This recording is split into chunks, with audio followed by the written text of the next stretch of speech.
The 19th of August, 1944, 7 a.m. Kwantung Army Headquarters, Manchuria. Inside a dimly lit operations room, maps covered the wall's pins marking every American advance across the Pacific. General Lieutenant Masao Tanaka leaned over the latest reports, his glasses slipping down his nose as he traced the red arrows cutting toward the Philippines. His staff had run the numbers again and again. The Americans had advanced over 400 miles in a single month. By every principle of Japanese military science, they should have already collapsed. No army could consume such oceans of fuel, such mountains of supplies, and keep moving. Yet the reports insisted they were still pressing forward. The paradox was unbearable. In Burma and China, Japanese columns had bled themselves dry after a few dozen miles, their tanks abandoned in the mud, their soldiers reduced to carrying rice on their backs. Tanaka remembered the humiliations of stalled campaigns all too clearly. And now the Americans, soft, wasteful Americans, were violating every law of logistics his officers had been taught to revere. Their Sherman tanks, each a glutton for gasoline, should have strangled themselves on empty fuel lines weeks ago. Instead, they rolled faster, with every day a spearhead that refused to blunt. Tanaka's pride Patton's fought lifeline. against his fear. He told his aides with a sharp edge of arrogance that the Americans could not sustain the impossible. Within days, their advance would freeze, their fuel would run out, and Japan would gain the pause it desperately needed. But even as he spoke, he felt a chill in his chest. If the reports were true, if the Americans had found a way to make distance irrelevant, then the foundations of Japanese strategy were crumbling. The question hung in the stale air of the command room. What if the laws of war no longer applied? The heavy silence that followed Tanaka's words in the operations room was filled not with doubt, but with calculation. The Japanese staff officers, schooled in precision and shaped by years of campaigns across Asia, trusted in mathematics the way priests trusted in ritual. To them, war was numbers written in gasoline and rations measured in the daily hunger of soldiers and the distance a column of trucks could crawl before breaking down. Their pencils scratched across paper, their abacuses clattered, their ink-stained fingers moving swiftly, as if the certainty of arithmetic itself could anchor a collapsing empire. The conclusion seemed obvious. An American Sherman tank consumed half a gallon of fuel for every mile it moved on solid roads, even more on the broken tracks that laced France. A division of infantry required hundreds of tons of food, ammunition, medical supplies, and clothing every day. An armored division demanded nearly 1,000 tons of weight, so enormous that even the vaunted industrial resources of the United States seemed like a finite reservoir. Now imagine the officers told themselves 12 such divisions under Patton's command, pushing ahead on a front 60 miles wide. That meant 12,000 tons of supplies daily. And those supplies had to crawl forward from ports along the Normandy beaches, across shattered French roads, over rivers spanned by temporary bridges through bottlenecks. The retreating Germans, or in their mirror world, the retreating Japanese, had deliberately destroyed. The distance was now 400 miles. The arithmetic was merciless. Tanaka's chief of staff pointed to the figures with a calm certainty that masked the desperation beneath. Even if the Americans had unlimited trucks, which they did not, even if they had perfect roads, which they most certainly did not, even if every vehicle functioned without breakdowns, which was impossible, the task could not be sustained. Supplies would choke in the bottlenecks, columns would grind to a halt, armored spearheads would sputter into stillness. Within 48 hours, the forward edge of Patton's army should be starving for gasoline. Within 72 infantry would be short on rations, artillery guns, silent for lack of shells. This wasn't arrogance. It was the cold reassurance of history.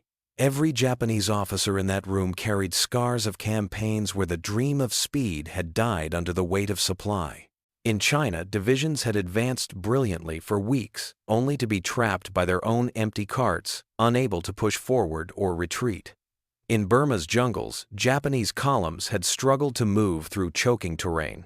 Horses collapsed their ribs, showing through the skin wagons mired in mud that swallowed men to the knees. Soldiers carried sacks of rice on their backs for miles, only to eat the rations themselves before they reached the front. Tanks rusted in swamps, guns abandoned when their crews starved, men reduced to foraging for roots and bark. Logistics had not just limited Japanese campaigns, it had strangled them. It was with this bitter memory that Tanaka's staff regarded the American advance. To them, the Americans were repeating the same fatal error, driving too fast, too far beyond what supply lines could bear. The difference was only scale. But scale did not change the laws of consumption. One officer read aloud from his notes, each American truck could carry 2.5 tons. To move 12,000 tons daily meant nearly 5,000 truckloads every day along roads already collapsing under bombardment. Mechanical failures alone, he insisted, would cripple the attempt. Every mile forward multiplied the strain. The staff's certainty hardened into a shield against the unease that gnawed in their chests. They remembered the misery of their own soldiers in the jungles starving while victories on paper dissolved in mud and exhaustion. They told themselves the Americans were soft, unused to hardship, incapable of enduring the privations their own troops had endured in Asia. Machines, they said, would only magnify weakness. Machines required constant fuel and repair, unlike men who could march on half rations and sleep in bamboo huts. The Americans had advanced 400 miles in 30 days. History screamed what would come next: paralysis. General Tanaka reinforced the verdict with clipped, almost brutal certainty. He slammed his fist against the table as he spoke. The Americans were not exempt from the laws of supply.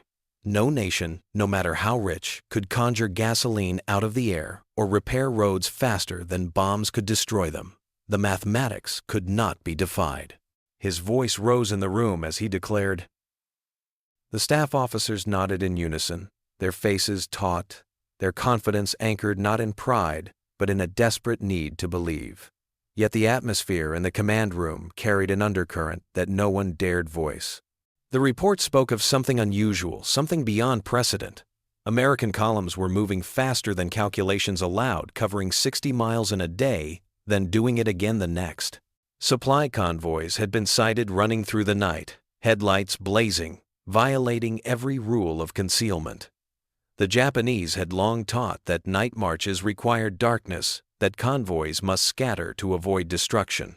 But the Americans seemed reckless, almost contemptuous of danger. Some staff whispered that this defied reason. Tanaka silenced such doubts with a glare. He reminded them of doctrine: concealment was survival. Waste was death. The Americans were wasteful by nature. Their recklessness would consume them soon enough. 48 hours, he repeated no more. Their tanks would sit empty, their artillery silent, their infantry stranded, like fish gasping on dry land. The Empire would be granted the breathing space it so desperately needed. But as the officers filed out of the operations room, the echo of their boots on the wooden floor could not drown the gnawing thought that perhaps the enemy had discovered something new. Perhaps, just perhaps, the arithmetic of war had changed, and if that were true, then everything Japan believed about victory was already crumbling. The ticking clock of those promised 48 hours would reveal whether mathematics still ruled the battlefield, or whether America had found a way to make the impossible real. The certainty inside the Japanese command room that American columns would collapse within 48 hours was already unraveling across the ocean. While Tanaka's staff clung to their arithmetic, American officers in France were confronting the same equations with an entirely different answer. They did not deny the mathematics. They acknowledged the impossible numbers: 12,000 tons a day, 400 miles of ruined roads, thousands of trucks, endless gasoline. Where the Japanese concluded paralysis, the Americans chose audacity. Instead of retreating before the law of logistics, they decided to break it. In a requisitioned French chateau far from the battlefront, but close enough to hear the thunder of artillery, Lieutenant Colonel Lauren Ayres stood before a skeptical room of officers. He did not speak of impossibility. He spoke of invention. "Gentlemen," he declared, "if the old rules cannot sustain us, then we will abandon the rules. We will create a road that exists for nothing but supply. We will turn trucks into our lifeline, and they will not stop moving until the war is won." His words cut against every page of doctrine written by European armies. Convoys were supposed to travel in daylight with careful spacing under strict blackout conditions at night, dispersed to avoid presenting easy targets. Ayres dismissed it all.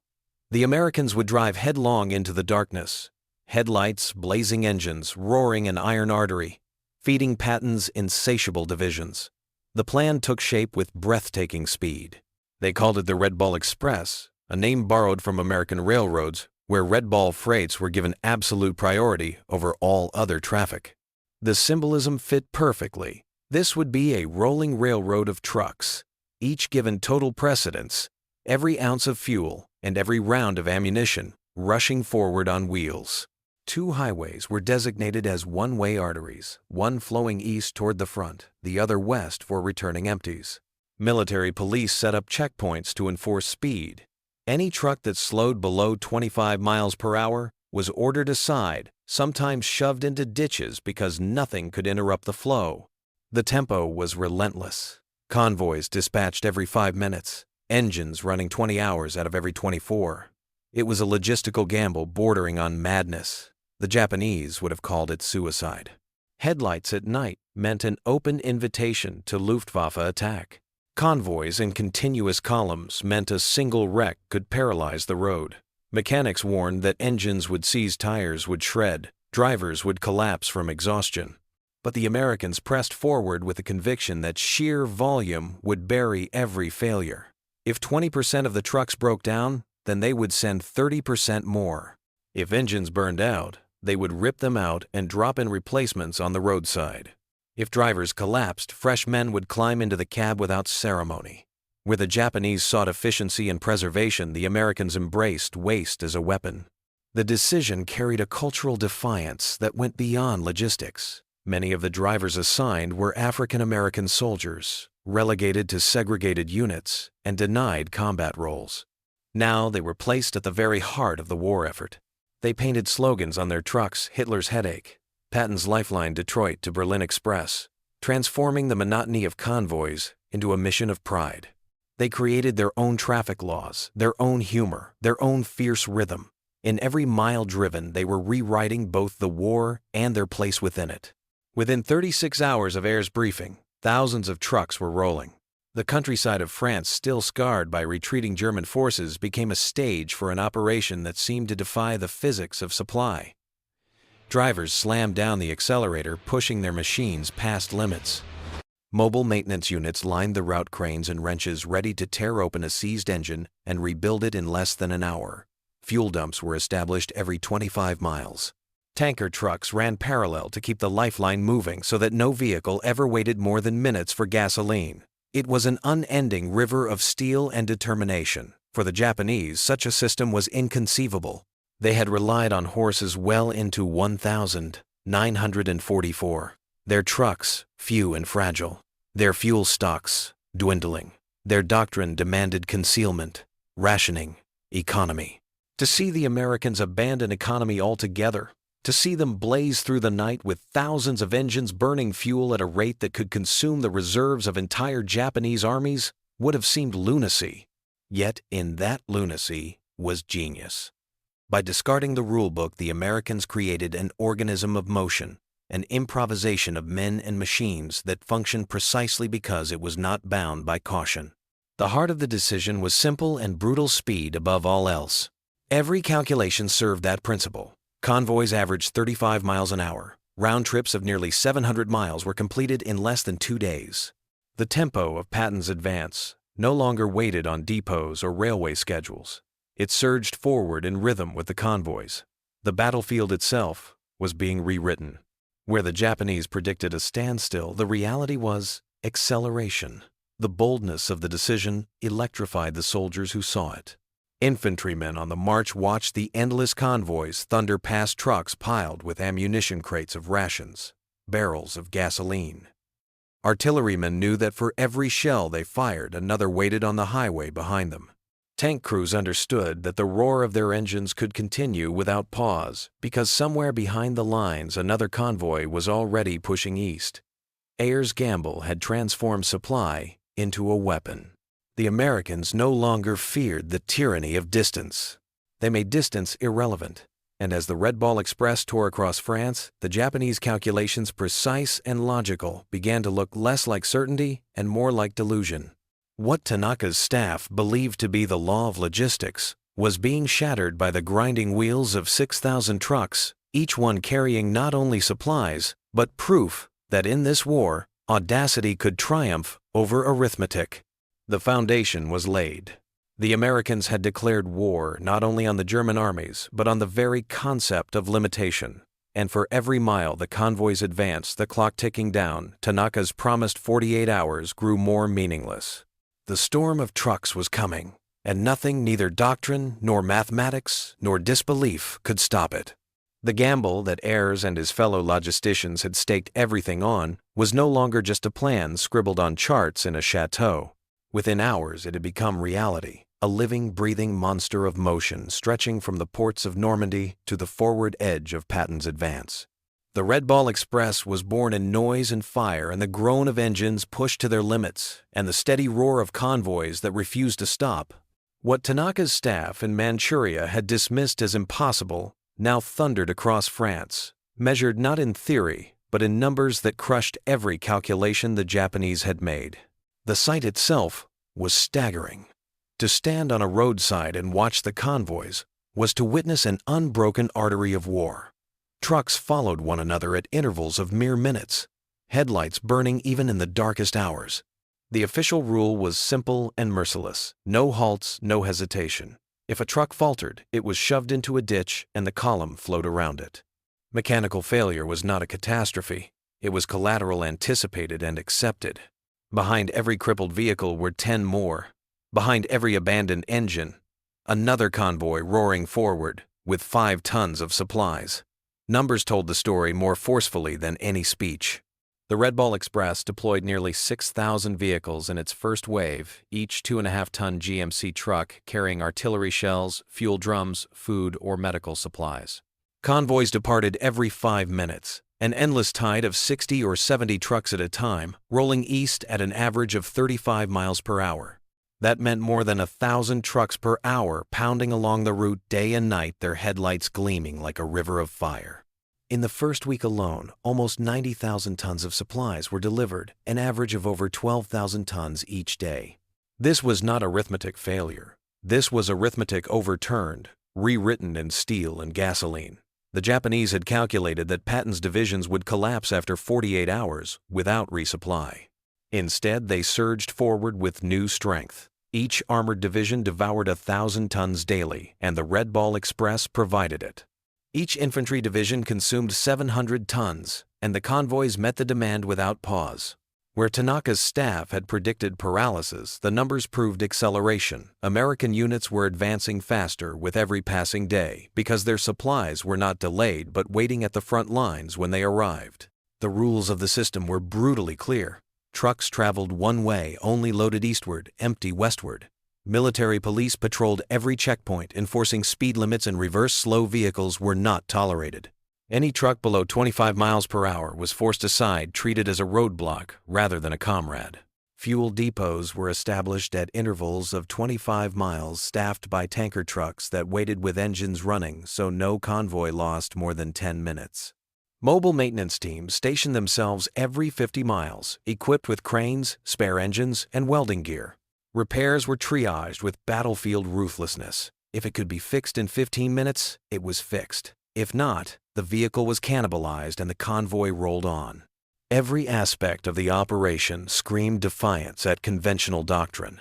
Japanese officers, if they could have seen it, would have been horrified by the waste. 300,000 gallons of gasoline were consumed daily just to keep the Red Ball trucks themselves moving. Thousands of tires shredded each week. Hundreds of engines burned out under relentless strain. But for the Americans, waste was not weakness. It was the price of speed, and speed was life. The volume of motion itself drowned every failure. The drivers, most of them African-American soldiers from segregated units, felt the weight of history in their hands as they gripped the steering wheels. They were the lifeblood of the Army, their trucks, the veins that carried victory forward. They drove for 20 hours at a time, eyes bloodshot, bodies trembling from fatigue and stimulants, but they did not stop. They wrote slogans on their hoods: "Hitler, here we come," "Patton's Blood Bank," "Detroit to Berlin Express," and treated every delivery like a personal assault on the enemy. For the infantry waiting at the front, the convoys were salvation. Hungry men cheered when the trucks arrived with rations. Tank crews roared their engines as fuel drums were rolled out within minutes of their arrival. Artillery officers who had been rationing shells to a handful per gun per day suddenly fired without restriction, confident that behind the smoke, another convoy was already rushing forward with more. The tempo of battle itself changed. Instead of halting to wait for supplies, divisions advanced twice in a single day, once in the morning, resupplied at noon, then again in the afternoon. The Japanese prediction of stagnation had become the reality of relentless advance. The contrast between doctrine and reality could not have been sharper. The Japanese believed concealment was survival, that a night convoy with headlights blazing was suicide. Yet American trucks blazed their lights across 20 kilometers of roadway visible from the sky, daring the enemy to attack. The Japanese calculated that continuous columns meant vulnerability, that a single wreck could halt everything. But the Americans accepted wrecks as expendable, flowing around them as water flows around stones. The Japanese feared mechanical failure as fatal. The Americans planned for 30% of their trucks to fail and still overwhelmed the battlefield with the 70% that remained. By the end of August, the numbers spoke with brutal clarity. Nearly 90,000 tons in a week, 5,000 trucks in constant rotation, drivers covering 600 miles in a round trip with barely 2 hours of rest. 300,000 gallons of gasoline consumed every day just to feed the lifeline itself. It was not elegant, it was not efficient, but it was unstoppable. And as those figures accumulated, the belief in the Japanese operations room back in Manchuria that the Americans would collapse under the tyranny of distance was exposed as illusion. The Red Ball Express had not only defied the laws of logistics as the Japanese understood them, it had replaced them with a new law entirely, that in modern war, abundance and audacity could transform impossibility into inevitability. The convoys rolling eastward were not merely delivering supplies. They were delivering the death sentence for every calculation Tanaka and his staff had made. The arithmetic that Tanaka's staff had trusted so completely was no longer theory, it was being shattered before their eyes. Reports from the field began to filter back not in tidy tables of consumption rates, but in panicked descriptions from reconnaissance units who had seen the impossible. Japanese observers stationed in occupied villages along the supply routes wrote of an unbroken torrent of vehicles stretching to the horizon. One officer described it as a river of steel and light convoys that rolled without pause, headlights blazing, the roar of engines shaking the earth beneath them. For men trained to believe that concealment was survival, the sight was incomprehensible. Trucks lit up like lanterns inviting attack, yet they continued without fear, without interruption, as if the Americans had made themselves invulnerable by sheer audacity. The shock reverberated up the chain of command. Staff officers who had once lectured with calm precision about the mathematics of supply now spoke in hushed tones about something beyond calculation. They could not reconcile what their scouts reported with the laws of war they had spent careers memorizing. Columns that should have faltered after 48 hours were still advancing a week later, moving faster than before. Ammunition dumps appeared overnight, fuel depots materialized in open fields, bypasses were carved through ruins in hours. The Americans were building infrastructure not in years or months, but in days, sometimes in a single night. The logic of scarcity, so deeply ingrained in Japanese doctrine, had been replaced by a logic of excess. The generals reacted with disbelief, then with fear. One colonel slammed his fist against the desk, insisting the reports were exaggerated, that no army could afford to waste so much fuel. Another muttered that the Americans must be lying to their own soldiers, filling empty convoys with crates of sand to maintain appearances. But the evidence piled higher with every day. Patrols reported convoys visible for 20 kilometers, headlights, unbroken vehicles passing at intervals of 30 seconds, and uninterrupted thunder that lasted until dawn. Prisoners taken at the front confirmed the truth. The convoys never stopped, not for darkness, not for weather, not for enemy action. The psychological impact was devastating. Japanese troops in forward positions began to hear the sound before they saw it. At night, when silence once cloaked the battlefield, The rumble of engines rolled like distant thunder, growing louder until it seemed the very ground was trembling. Soldiers who had rationed their ammunition down to a handful of rounds per rifle now listened to the endless procession delivering millions of cartridges to American lines. Men who waited days for a single artillery resupply heard convoys delivering enough shells to feed American guns without limit. The noise itself became a weapon, a constant reminder that the enemy was rich beyond comprehension. That for every truck lost 10 more arrived. That for every shell fired a dozen more waited behind it. The shock broke morale as effectively as bullets. Veterans who had fought with fanatical determination in China and Burma now whispered that the war could not be won. How could flesh and blood withstand a tide of machines that never slept, never ceased? One captured Japanese officer later confessed that his men began to see the convoys as a supernatural force, something outside the realm of ordinary warfare. They called it the Iron River, a flood that swept aside all resistance. In the war rooms, the generals struggled to find explanations. Some claimed the Americans must have stripped their homeland bare, sacrificing everything for a reckless surge that would soon burn itself out. Others warned that this very waste was the secret that America's wealth was so vast it could afford to squander what Japan fought desperately to preserve. The contradiction cut deep.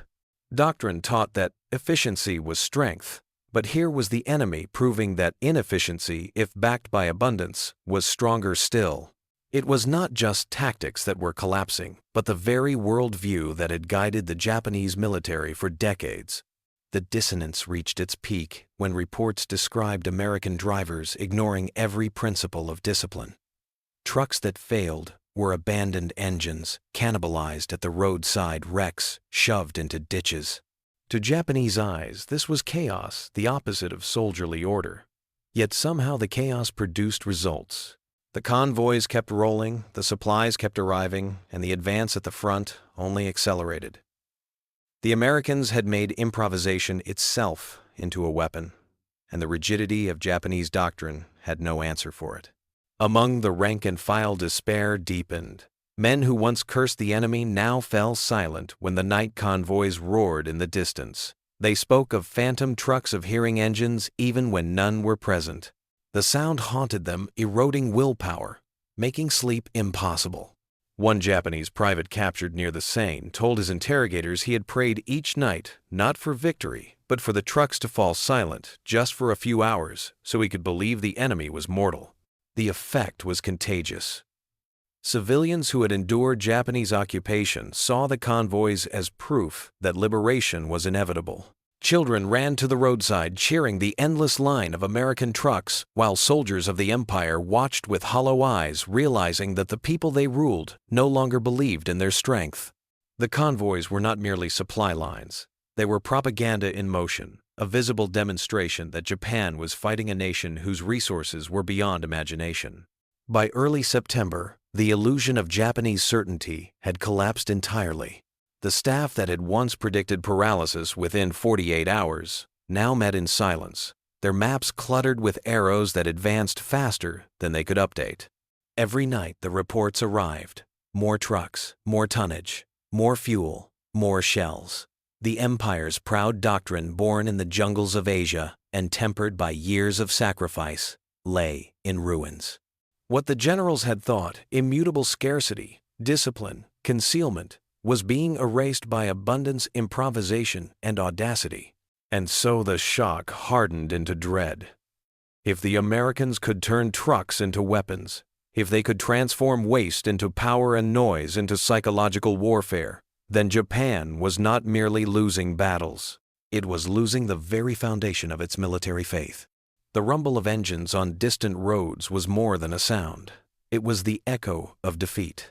Approaching a reminder that every calculation, every certainty, every lesson the Japanese army had clung to was already obsolete. The Iron River was rising, and there was no dam strong enough to hold it back. The rumble of the Iron River did more than crush Japanese morale on the battlefield, it reshaped the course of the Pacific War itself. Where Tanaka's staff had predicted paralysis, the Red Ball-style convoys became the fuel of liberation. With every truckload that reached the front, American forces accelerated their drive, smashing through resistance that had been expected to last for months. Islands that had seemed impregnable fell in weeks. Supply, not strategy alone, determined the tempo. By ensuring Patton's divisions in Europe never stalled, the Americans demonstrated a principle that echoed across the Pacific. Logistics was no longer support, it was the spearhead. That same principle powered the leapfrog campaigns that carried U.S. Marines across atolls and jungles, opening the way to the Philippines and beyond. The Empire's perimeter shrank, not only under bombs and shells, but beneath the weight of convoys that made distance irrelevant. The immediate consequences were undeniable. By late summer of 1944, what Japanese generals had hoped would be a grinding stalemate transformed into a cascade of collapses. Every ton of ammunition delivered allowed American artillery to fire without restraint, breaking fortifications in hours that Japanese engineers had designed to resist for weeks. Every gallon of gasoline carried forward extended the reach of Sherman tanks and half-tracks, pushing the front lines farther each day. And every crate of rations meant soldiers marched on full stomachs, while their Japanese counterparts withered on dwindling supplies. Liberation advanced at the speed of the trucks, and with it came the fall of occupied territory. The road to the Philippines, once thought to be years away, opened in a matter of months. The Empire's ring of defenses pierced not just by weapons, but by the steady heartbeat of logistics. The psychological effect was just as devastating as the military one. Civilians, who had endured years of Japanese occupation, rationed rice, confiscated goods, enforced scarcity, watched in awe as American convoys rolled through their towns. Trucks overflowing with food, cigarettes, chocolate, medicine, and soap contrasted so sharply with the emptiness of Japanese warehouses that people no longer doubted who would win. To a starving child, a single chocolate bar carried more propaganda power than 1,000 leaflets. To villagers forced into labor, the sight of drivers casually handing out supplies that Japan had denied them was proof that the Empire's promises of self-sufficiency were lies. Where Japanese soldiers had hoarded every grain the Americans wasted, abundance as if it meant nothing, and that very excess became a weapon of influence. For the Japanese soldier crouched in his foxhole, the effect was worse. He lived on a handful of rice, his rifle limited to 3 rounds a day, while across the lines, American units fired thousands of shells in a single afternoon, knowing that more convoys were already on the way. The imbalance eroded willpower. The Iron River that roared past the hills and valleys did more than resupply. It carried despair into Japanese ranks and hope into civilian hearts. Entire garrisons surrendered not only because they were outnumbered, but because they felt outsupplied to the point of futility. Yet the legacy of this logistical miracle did not end with the war. When the Red Ball Express was finally dissolved, its trucks and drivers returned to a homeland that had been transformed by the lessons of abundance. Thousands of veterans brought back the experience of running the world's largest rolling transportation system. They founded trucking companies, built freight lines, and lobbied for interstate highways that would mirror the lifelines they had driven in France. What had been an emergency improvisation on European roads became the blueprint for modern American logistics. The highways of the United States, stretching from coast to coast, bore the imprint of men who had once hauled ammunition to Patton. Civilian commerce absorbed the military lesson that volume defeats inefficiency, that speed outweighs elegance, that if you keep wheels turning day and night, you can move the world. In a bitter irony, the very system that Japanese generals had mocked as wasteful became the foundation of the post-war order. American industry, already unmatched, multiplied its reach by applying the same principles of constant motion and redundancy. Corporations adopted convoy models for freight. Distribution companies designed their networks with military-style efficiency. Even the culture of trucking, the grit, the endurance, the pride in movement sprang from the crucible of Red Ball-style operations. What began as a desperate gamble in wartime became the backbone of an economy that dominated the second half of the 20th century. The Japanese, reflecting years later, admitted that they had been defeated not only by bombs or tanks but by trucks. The Empire had invested its faith in discipline, sacrifice, and scarcity, while America had invested in abundance, improvisation, and mechanical power. When the two met, it was not the soldier with the sharpest bayonet who prevailed, but the driver who could deliver 10 tons of fuel before dawn. The lesson was brutal and permanent. War, the Americans had proved, was no longer won solely by tactics on the battlefield. It was won on the roads, on the highways, carved through ruins, on the convoys that never stopped moving. In modern war, the convoy of trucks mattered more than the column of tanks, and the roar of engines in the night could break armies as surely as artillery barrages. That truth formed the final inheritance of the Red Ball Express. It showed the world that victory belonged not only to the bravest soldier or the most brilliant general, but to the nation that could outsupply every obstacle that could transform logistics into strategy. And when history closed the chapter on the Second World War, the lesson remained etched into every road and every battlefield. Guns and tanks might win battles, but wars are decided by the endless, unrelenting surge of supply. The Iron River had carried the Allies to triumph, and in its wake it left a message that no army could ignore.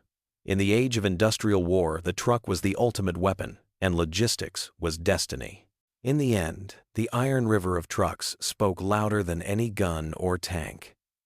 What Japanese generals had dismissed as reckless waste became the very force that broke their armies and shattered their faith in doctrine.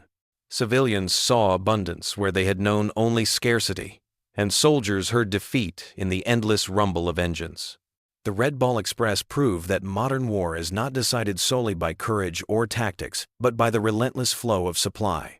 Victory belonged to those who could keep moving, and America's trucks made sure the war never slowed.